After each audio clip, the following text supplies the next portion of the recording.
Many people tend to have the view that movies are a better viewing experience than documentaries, perhaps based on the idea that the higher level of creative freedom afforded in the development of a story translates to a more engaging watch. In many cases, this is true as well. However, there are a lot of documentaries that show that the truth can sometimes be stranger than fiction. This video is about two such documentaries that really make the saying true, and both are sports documentaries as well. Sport is perhaps the closest to a story we can get in real life, as it has a very real possibility of defeat and victory. And this feeling, the feeling of what it means to win or lose, plays a huge role in making the following documentaries a must-watch for everyone. First on the list is the Oscar-winning 2018 documentary about mountain climbing, Free Solo. Free soloing refers to the art of mountain climbing without any safety equipment or ropes whatsoever. And for this documentary, directors Jimmy Chin and Elizabeth Vasarely follow one of the most celebrated climbers of this generation, Alex Honnold, as he practices and tries to free solo the daunting vertical face of El Capitan in the Yosemite National Park.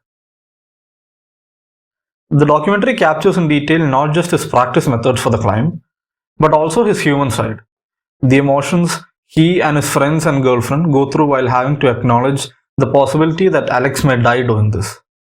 Early on in the doc, the directors acknowledge that they are ready to capture his attempt to completion, even if that means capturing Alex's death, and this makes the possibility that Alex may die very real in the mind of the viewer.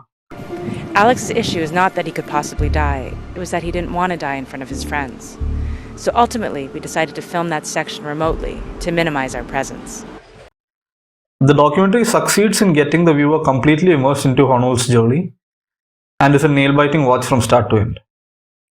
The second sports documentary that we loved is Brian Fogel's Icarus. Like Free Solo, it is also an Oscar winner for the best documentary, but in 2017. Brian Fogel is a filmmaker, but he is also an avid cycling aficionado. So like most cycling enthusiasts, he is shocked when Lance Armstrong admits that he doped for his Tour de France wins. However, when he investigates further, he finds that doping is actually very widespread in the sport of cycling. And out of a desire to find out how easy it would be to be a professional cyclist while taking performance-enhancing, illegal drugs, he starts on a doping program with the help of the former head of the Russian anti-doping agency, Dr. Grigory Rodchenkov, and documents the process extensively. However, this is just the start of the documentary. It quickly changes gears and snowballs into something else entirely, into a story that is definitely stranger than fiction and could not possibly be written. Does Russia have a systematic statewide doping system in place to cheat the Olympics? Yes. Were you the mastermind of a statewide system that cheated the Olympics? Of course. Yes. In case you're not aware of the developments, we won't spoil it. Just know that the findings from the movie and from related investigations by leading media outlets at the same time resulted in a global political and sporting scandal, and in Russia being banned from competing under their national flag in the Olympics for a few years. It has to be mentioned that Dr. Grigory Rodchenkov is perhaps the most compelling person you will ever see in a documentary. His magnetism and his desire to speak truth to power, along with Brian Fogel's curiosity, is what makes Icarus an extremely compelling watch.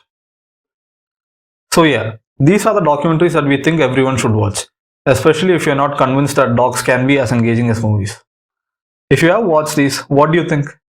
Also, are there any other documentaries that we should look out for? Please let us know in the comments below.